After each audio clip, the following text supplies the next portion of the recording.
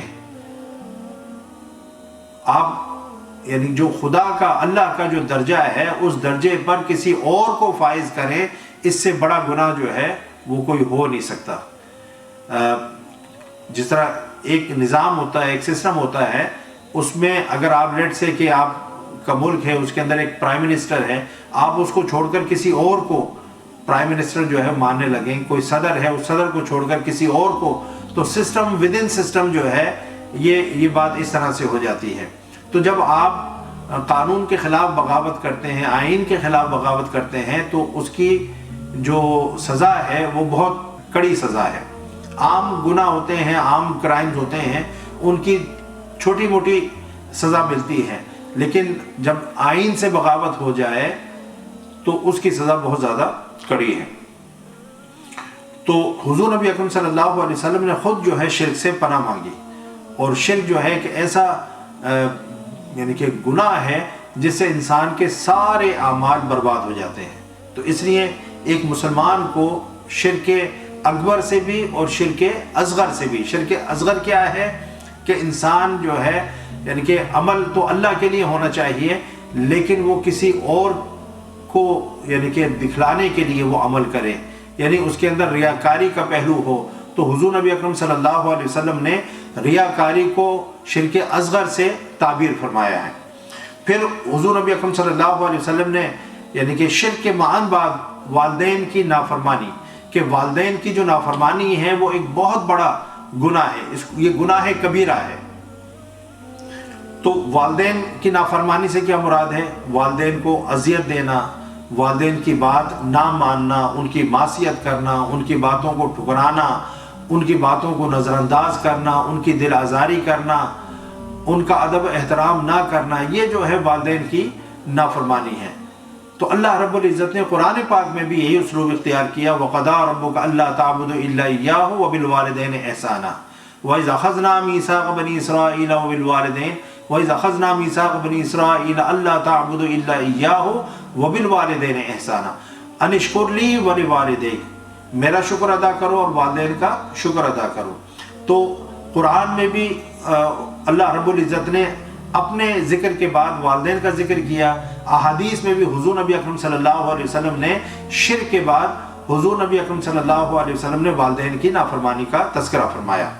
تیسرا جو ہے جس کے اوپر حضور نبی اکرم صلی اللہ علیہ وسلم ٹیک لگا کر بیٹھے ہوئے تھے اور آپ صلی اللہ علیہ وسلم بالکل سیدھے ہو کر بیٹھ گئے. اس کا مطلب یہ نہیں ہے کہ تیسرا جو گناہ جو جھوٹ ہے، تو جھوٹ کوئی شرک سے یا والدین کی نافرمانی سے بڑا ہے، لیکن دیکھیں شرک جو ہے بہت اس کے ریئر چانسز ہوتے ہیں، ٹھیک ہے نا. اور شرک کا تعلق انسان کی اپنی ذات سے ہوتا ہے، پبلک سے نہیں ہوتا. اسی طریقے سے والدین کی جو نافرمانی ہے یہ بھی چند افراد تک، ایک خاندان تک محدود ہے. لیکن جو جھوٹ ہے ایک تو بولا بہت جاتا ہے، اور دوسرا یہ کہ اس کے جو نقصانات ہیں، اس کے جو مضمرات ہیں، وہ پوری سوسائٹی، پورے ملک اور پوری جو ہے دنیا تک پھیلتے ہیں. تو اس لیے جھوٹ جو ہے یہ بہت بڑی یعنی کہ بیماری ہے، اور اس سے جتنا بچا جا سکتا ہے اس کو بچنا چاہیے. پھر جھوٹ کی 4 قسمیں جو ہے وہ بیان کی گئی ہیں. ایک جھوٹ جو انسان جو ہے اللہ کے اوپر بولتا ہے، یہ جھوٹ کی سب سے بری قسم ہے. قرآن میں بھی اللہ نے فرمایا وَمَنْ أَظْلَمُ مِمَّنِ افْتَرَىٰ عَلَى اللَّهِ كَذِبًا. پھر دوسرا جھوٹ جو رسول اللہ صلی اللہ علیہ وسلم کے اوپر بولا جائے، جس طرح حضور نبی اکرم صلی اللہ علیہ وسلم کی طرف کوئی ایسی بات منسوب کر دی جائے جو آپ صلی اللہ علیہ وسلم نے نہیں فرمائی تھی.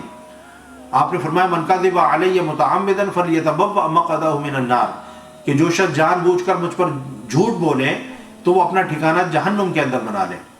پھر جو ہے تیسری قسم لوگوں کے خلاف جھوٹ بولنا، یعنی کہ جھوٹی گواہیاں دے کر فیصلے جو ہے اپنے حق میں کروا لینا. قرآن پاک میں بھی اللہ رب العزت نے ارشاد فرمایا یا ایھا الذین آمنوا کونوا قوامین بالقسط شہداء للہ ولو علی انفسکم وبالوالدین والاقربین، کہ ہمیشہ جو ہے سچی بات کرو، سچی شہادت دو، جھوٹ مت بولو، چاہے وہ سچ بولنا انسان کے اپنے خلاف جائے، اپنے والدین کے خلاف جائے، اپنے رشتہ داروں کے خلاف جائے، لیکن انسان جو ہے ہمیشہ سچ بولے.